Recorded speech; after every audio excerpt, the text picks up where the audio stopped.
Thank you for joining us. I am Jackie Barnett. I'm the Executive Director for Douglas County Cancer Services. We are in Roseburg and have been since 1989. So basically, we're a well-kept secret because we spend money on people and not on advertising. So, our organization's mission is to help provide support and services to Douglas County residents who have a cancer diagnosis and are in treatment. And we have all kinds of support and services that we offer. So, check out our website, Douglas County or dccancerservices.org, to find out more about us. And today I am joined by one of the patients that we have provided support to. This is Debbie Allen, and I am going to have a conversation with her about her cancer diagnosis, treatment, and her experience with Douglas County Cancer Services. Hi, Debbie. Hi there. First, I would like to ask you how you or when you were diagnosed with cancer, with breast cancer. July 27th, 2023. So not even a year ago. Yes. Okay, and how's the last year been for you? Rough. Yeah. I had 6 months of chemotherapy and I think it was 10 weeks of radiation, which I just finished. So now is your treatment done? No. Both of those cycles? No. So Those what's cycles next? are done. What's next now is the medication. My cancer is estrogen positive for the breast cancer, so I'll be on an estrogen blocker for 10 years. And then I'm on Verzenio for 2 years, which attacks the inside of the cell for breast cancer patients as well. Is that considered a chemo drug? I am told no, but it gives you the effects of chemo in the sense of lowering your white count, not dangerously low like chemo did, fatigue, and some other unpleasant side effects. But because of the stage of my disease, the doctor felt I needed to be on this pill for 2 years.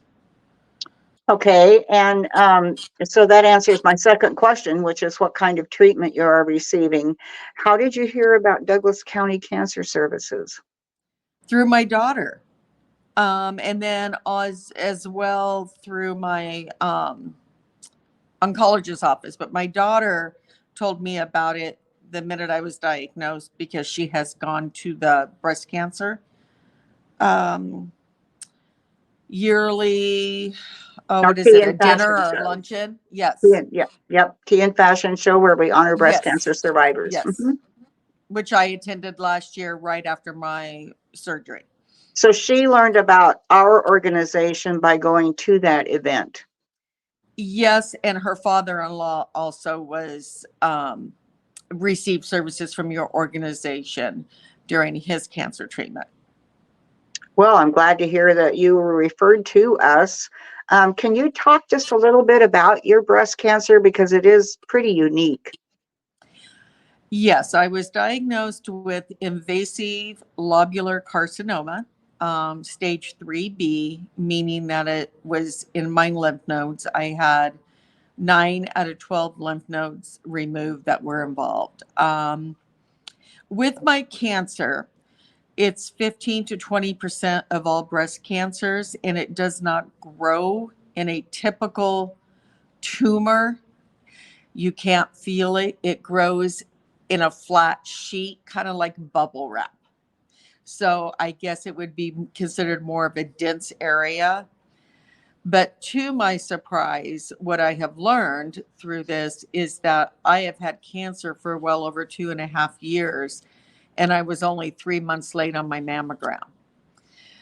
Unfortunately, my cancer does not show up on a typical screening mammogram until it is large enough to be picked up, which I believe is over 2.5 centimeters. I believe that's the mark. And mine was 3.6, I think, centimeters. So even though I was only 2 to 3 months behind on the mammogram, and that was just due to the wait here in Roseburg to have it, it wasn't picked up in the 2 prior years.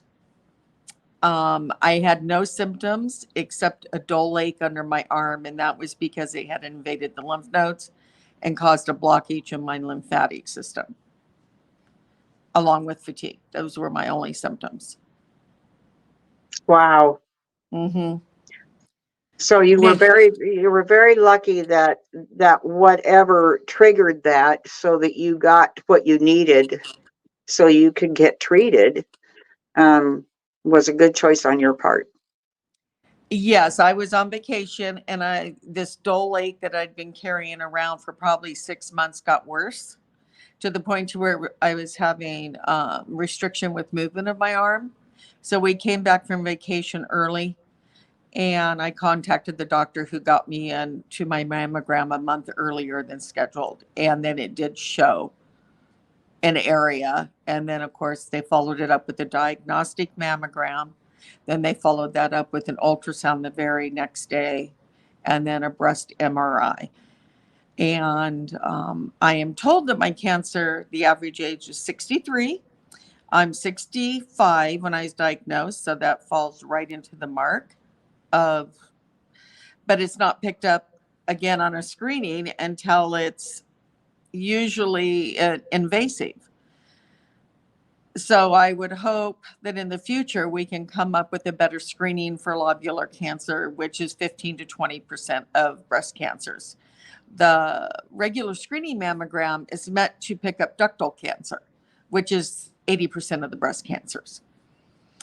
So hopefully in the future, maybe something could be done to where women get a breast MRI over the age of 60, since that's when my cancer strikes, or a diagnostic mammogram or ultrasound, because the ultrasound did pick it up. But I feel that there needs to be changes. Well, I guess the main thing is to be your own advocate so that you do persistence pays off, and that you do get second opinions or further follow-up. So good for you for doing that for yourself, and hopefully others will too, until the screening and or diagnostic process can change. So if you don't mind sharing, what assistance did you receive from Douglas County Cancer Services? Oh, first off, wonderful group of gals. I've met so many different people that have volunteered there, and the services that they offer, the first and foremost is the moral support and the empathy in which they show. I have received 2 wigs, gosh, I think 2 or 3 beanies, a couple scarves, the prosthesis, 2 of those. And also they gave me some grocery vouchers, which was extremely helpful considering that I had some co-pays and with prescriptions and doctors. It's remarkable, the group of people that work at the Douglas County Cancer Center. It's just remarkable. I can't say enough wonderful things about it. And the grocery vouchers have helped tremendously. Well, a lot of times too, when you're receiving treatment, you have a special diet needs. So those foods can obviously run more expensive too. And I'm really glad to hear that you felt warmth and welcomed when you came into the office. So many of our volunteers they are cancer survivors. And Yes. if not, the rest of us have experienced through our loved ones. It's Cancer, it doesn't remarkable. discriminate. It's everybody has known someone or been touched by it. So I'm really glad to hear though that you felt so getting such compassionate care from our volunteers. They are a great group of ladies. I'm really proud that they're on the team. So I am glad to hear that. Was the assistance that you received in a timely manner? Oh, absolutely. And also, they also did pay one of my utility bills as well. No, I mean, I think I filled out the form and I got a phone call the very next day. Good to It's hear. the turnover is remarkable, and it was just so helpful to take that stress away.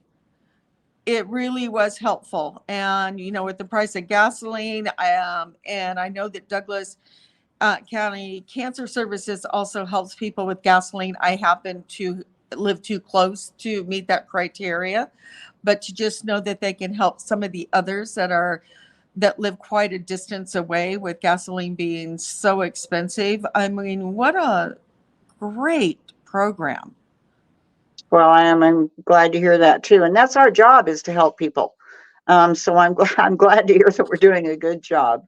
And you know that we do have the wigs and prosthesis and bras and everything to support not only people going through treatment, but cancer survivors in general. Because, if you have a mastectomy, that's going to be, in some cases, the rest of your life. So we have the what's called the knitted knockers, and we do Yes, have I have a the pair of those. yeah, they're a big item for the people who come in. They're so lightweight Mhm. versus a synthetic prosthesis, which would be pretty heavy and uncomfortable to wear in the warm weather. And then also the bras and the wigs and the hats and the scarves. And everything that we provide is free to cancer patients and survivors in Douglas County. That items are donated to us. And then we also have a couple of fundraisers, as you mentioned, the Tea and Fashion Show coming up in October.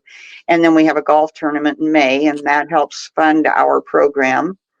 And then community donations and grants. We're a standalone organization, so we depend on those for the funding to help our patients who come to see us.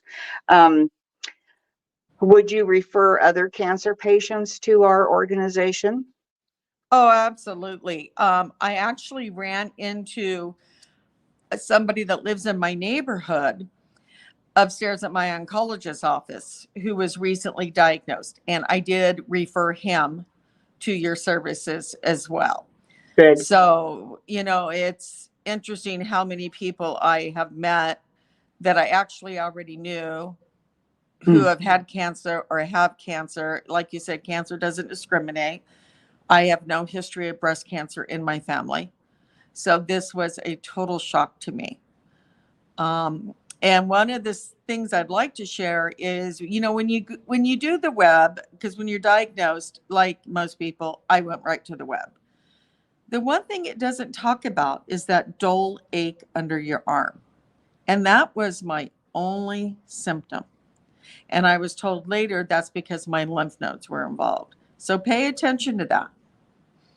That Good is point. advice I have out there. And it's not all over the internet saying that a dull ache under the arm is a sign of metastasis, is what I believe they call it, versus metastases to the lymph nodes.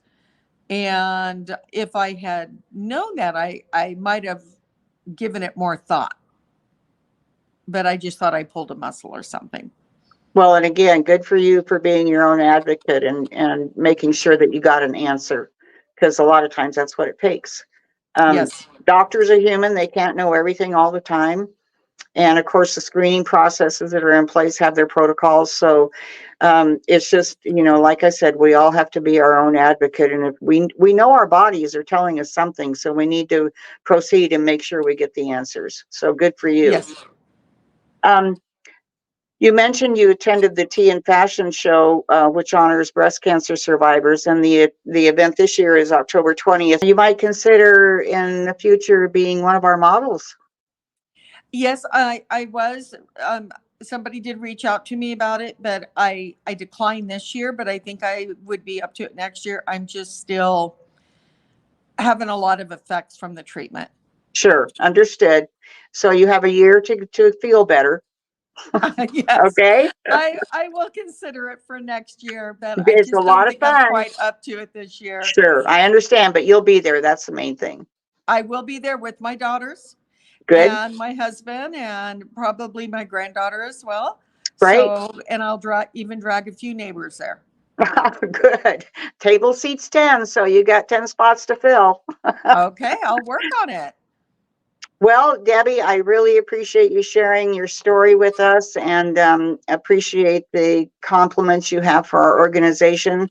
I'm thrilled we're doing the good job we're supposed to be doing. And so if you need us for anything in the future, you know where we are. And again, thank you very much. You're welcome. Thank you for having me.